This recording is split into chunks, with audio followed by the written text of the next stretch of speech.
آج ہم انسانی نفسیات کے ایک بہت تاریک پہلو پر بات کر رہے ہیں. جی. ہمارے پاس کچھ ایسے مضامین آئے ہیں جو ایک سوال کی کھوج لگاتے ہیں, ایک بہت ہی بے چین کر دینے والا سوال. اچھا. سوال یہ ہے کہ اگر آپ کو ایک آئینے میں اپنی تمام چھپی ہوئی نیتیں, وہ سوچیں جو کبھی زبان پر نہیں آئیں, اور وہ سارے اعمال جو اندھیروں میں کیے گئے, سب کچھ ایک ساتھ نظر آ جائے تو کیا ہوگا؟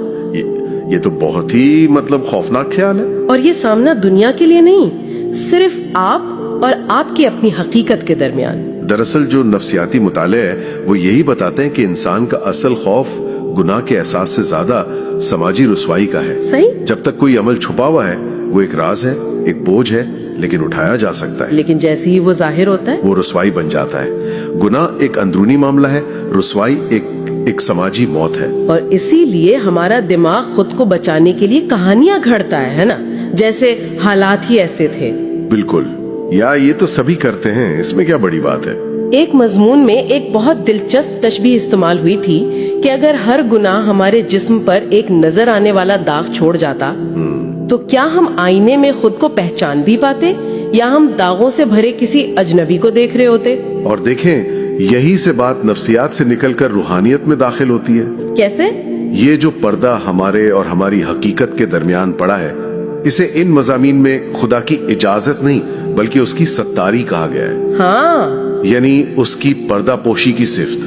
تو یہ ایک مہلت ہے. جی, ایک مہلت. اگر یہ پردہ ایک لمحے کے لیے بھی ہٹا دیا جائے تو کوئی رشتہ, کوئی عزت باقی نہیں رہے گی. معاشرتی ڈھانچہ ہی قائم نہیں رہ سکتا.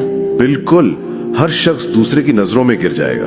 لیکن ایک اور مضمون جو ہمارے پاس ہے وہ اس سے تھوڑا اختلاف کرتا ہے. اس کا کہنا ہے کہ یہی پردہ انسان کو غفلت میں ڈال دیتا ہے. صحیح. یہ مہلت ایک جال بن جاتی ہے, کیونکہ جب اعمال کے نتائج فوراً سامنے نہیں آتے تو انسان سمجھتا ہے کہ شاید کوئی نتیجہ ہے ہی نہیں. یہ تضاد نہیں ہے, یہ ایک ہی تصویر کے دو رخ ہیں. اچھا.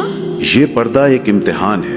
جو شخص اس مہلت کو غنیمت جانتا ہے, اس کا خوف لوگوں سے ہٹ کر خدا کی طرف مرکوز ہو جاتا ہے. مطلب وہ اس لیے بہتر نہیں بنتا کہ لوگ کیا کہیں گے, جی, بلکہ اس لیے کہ وہ تنہائی میں خود کو کیا جواب دے گا. اور دوسرا شخص, لیکن جو شخص اس پردے کو دھوکے کا سامان سمجھتا ہے وہ اپنی ہی غفلت کی گہرائی میں ڈوبتا چلا جاتا ہے. تو اصل امتحان تنہائی کا ہے, جب کوئی نہیں دیکھ رہا. جی, جب صرف انسان اور اس کا ضمیر باقی رہ جاتا ہے. ان تحریروں میں اسی لمحے کو زندہ اور سخت دل کے درمیان فرق کرنے والی کسوٹی کہا گیا ہے. بالکل, کہ جب حقیقت آئینے کی طرح سامنے آتی ہے تو رد عمل کیا ہوتا ہے. کیا انسان ٹوٹ کر معافی کی طرف جھکتا ہے یا نظریں چرا لیتا ہے؟ یہی اصل فرق ہے.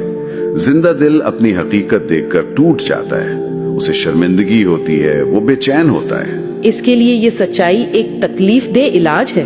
صحیح. جبکہ سخت دل وہ اس حقیقت کو تسلیم ہی نہیں کرتا, وہ آئینے پر ہی الزام لگا دیتا ہے کہ تصویر غلط ہے. اس کا ضمیر خاموش ہو چکا ہوتا ہے. جی.